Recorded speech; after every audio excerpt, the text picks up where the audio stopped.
12:22 de la mañana, seguimos en directo desde el Palacio de Exposiciones y Congresos, desde el Salón de Plenos, donde se está celebrando durante la jornada del día de hoy, también de mañana, el encuentro de periodismo iberoamericano. Es lugar para la tercera conferencia de la mañana a cargo de Yolanda Bácaro, perteneciente al periódico El Comercio de Perú, que va a versar su conferencia a través del papel de la prensa peruana en la caída del régimen de Fujimori. Vamos a dar paso dentro del Salón de Plenos a nuestro compañero Rafael García. Rafael, cuando quieras. Seguimos en este encuentro de periodismo iberoamericano en el Palacio de Exposiciones y Congresos de Estepona. Sabéis que es la actividad del mes de noviembre del programa periodístico cultural de carácter internacional Estepona, Ciudad del Periodismo. Después de las ponencias de José Antonio Zarzalejos y de Macarena Lescórnez, vamos con la tercera del día, que va a correr a cargo de la peruana Yolanda Bácaro. Corrijo su apellido, no Bácaro, Bácaro.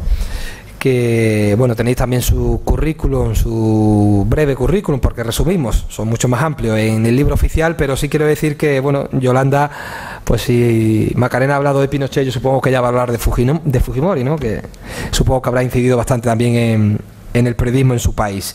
Yo quiero también agradecer a Yolanda su presencia aquí, para que sepamos y nos cuente y nos descubra cómo es el periodismo en su país, en Perú, y bueno, cómo es el trabajo de una corresponsal peruana aquí en nuestro país. Yolanda, muchas gracias. Sí, gracias a ustedes, buenos días.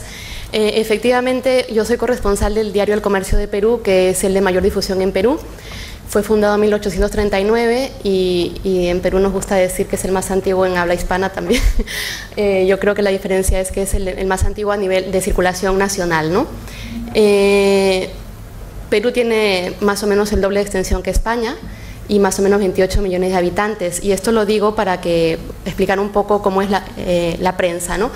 El Comercio distribuye alrededor de 200.000 ejemplares diarios y el siguiente periódico distribuye alrededor de 40.000 ejemplares diarios. Y bueno, también hay una especie de monopolio, si se quiere, de hecho, no impuesto, pero sí en el tema de la publicidad también se concentra alrededor del 70% de la publicidad impresa, aunque también hay diarios, entre comillas, alternativos, que surgieron, como les voy a explicar ahora, durante la época de Fujimori, precisamente. Voy a empezar un poco por una pincelada sobre mi trabajo en España. Yo soy corresponsal desde el año 92. Empecé siendo corresponsal cuando España empezaba a ser un país de referencia, siempre lo fue, pero mucho más desde el 92, yo diría, con la Exposición Universal en Sevilla, Juegos Olímpicos, etcétera, y luego vendría la gran oleada de inversión española en Latinoamérica. En Perú, España es el primer país inversor por delante de Estados Unidos incluso. El buque insignia fue Telefónica también, y también es el mayor anunciante en Perú, la empresa Telefónica de España. Y bueno, ayer, por ejemplo, estuve cubriendo 2 reportajes para el diario sobre España.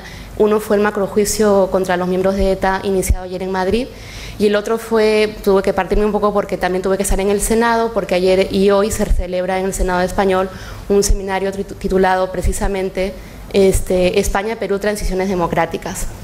Son 2 transiciones democráticas que poco tienen que ver en el tiempo y en la forma, pero bueno, siempre se intenta hacer análisis, y de lo que más se habló realmente fue sobre la transición democrática en Perú, que creo que hay cierto consenso en que aún no ha terminado, aunque también en España hay quien dice que tampoco ha terminado aquí, ¿no? Pero ese es otro tema. En todo caso, ayer se habló de la transición democrática en Perú. En Perú no ha habido, estaba pensando cuando oía a Macarena qué distintos son los países, a pesar de que somos muy cercanos, hacemos frontera de hecho con Chile. Somos vecinos y amigos, espero, siempre. Y sin embargo, tenemos puntos en común, por supuesto, pero también tenemos puntos muy divergentes en la sociedad y por supuesto, en la historia, ¿no? En Chile, por hacer una comparación, hubo una dictadura en forma, ¿no? Golpe militar, dictadura militar 17 años, también es verdad que Pinochet convocó elecciones, ¿no? Se perdió un plebiscito y convocó elecciones. En fin, en Perú la situación ha sido bastante distinta. Tuvimos dictadura militar, pero entre el año 69 y el año 80, dictadura militar de izquierdas en este caso. Económicamente fue un desastre. No voy a juzgar el tema ideológico y político, es una dictadura, sea de derechas o de izquierdas, ¿no? En el 80 se convocan elecciones, entra un partido, está democrático, está 5 años, luego entra otro partido del APRA, está otros 5 años, y la devaluación económica es tremenda. Esto genera, no solamente económica, sino también social. Empezó el terrorismo, que como ustedes no sé si saben, el terrorismo en Perú, según ha revelado la Comisión de la Verdad y Reconciliación, es responsable de alrededor de 70.000 muertes en 20 años. Por supuesto, de ambos bandos, sobre todo del terrorismo de Sendero Luminoso y el otro grupo que había, también hubo represión del ejército, por supuesto, no vamos a negarlo, y fue además durante Fujimori sobre todo, ¿no? Y les sitúo un poco en el contexto porque había un descrédito, hubo un descrédito respecto a la democracia, respecto de los partidos tradicionales, con lo mal que lo habían hecho en esta década, ¿no? Entre el 80 y el 90, y es en este momento cuando gana las elecciones Fujimori, que gana las elecciones a Mario Vargas Llosa. Un triunfo arrollador, era un personaje outsider de la política, no de ningún partido político en concreto, y la gente vota a alguien de fuera, ¿no? Un outsider. Durante el primer gobierno empieza la represión, pero también empieza la recuperación económica. El primer gobierno no se considera, hay consenso en que no fue una dictadura ni tuvo usos dictatoriales, pero sí bastante autoritarios. El problema principal, pienso que hay consenso también en que surge en el año 95.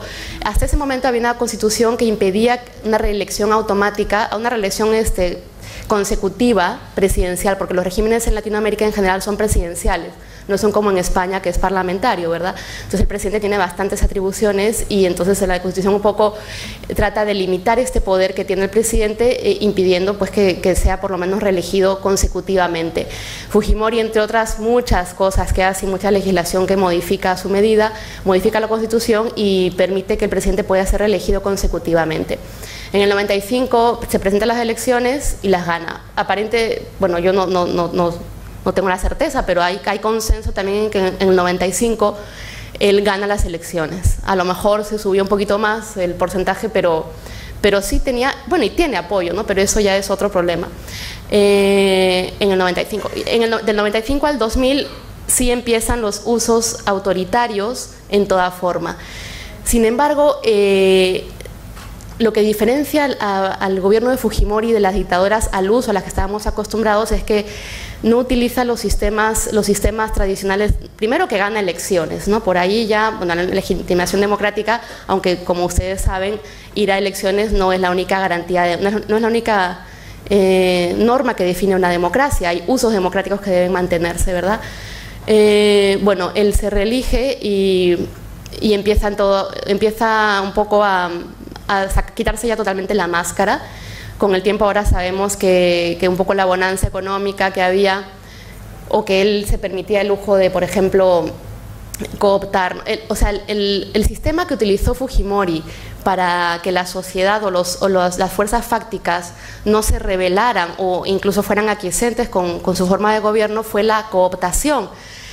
La represión contra el terrorismo se daba en las zonas marginales, no, en las zonas del interior del país, que es muy distinta a las zonas de las ciudades, mucho más distinta de lo que puede ser en España entre una ciudad y un pueblo o el campo, ¿no?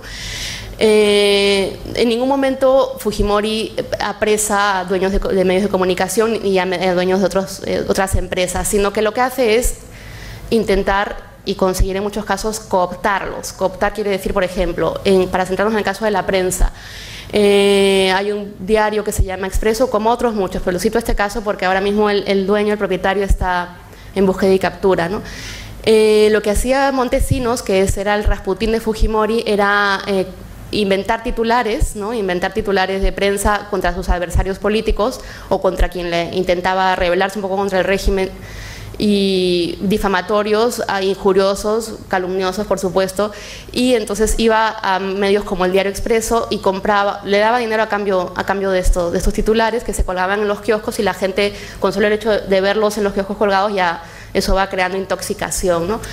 Y bueno, este era el sistema que utilizaba para atraerse a la gente y que la gente estuviera un poco quieta.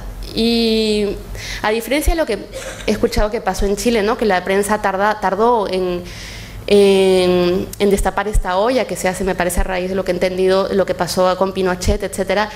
Hubo prensa que se mantuvo al margen de esta cooptación, con muchísimos problemas, por supuesto, a nivel interno.